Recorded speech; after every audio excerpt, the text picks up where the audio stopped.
Hello everyone, today we'll talk about how to fix or how to solve your Samsung problem. To know how to fix or how to solve your Samsung problem, you should just go to settings.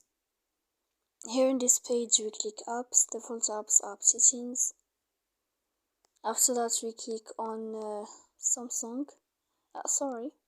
Skype, you click here. Then we click on force stop and we click OK. After that we'll enter to storage. We'll find clear cache, we click on it here, and in the end you can just turn off your Wi-Fi. You will wait a moment and you can turn on your Wi-Fi again. So please don't forget to support us by like and subscribe. See you next time in another video, and thank you for your attention and your watching.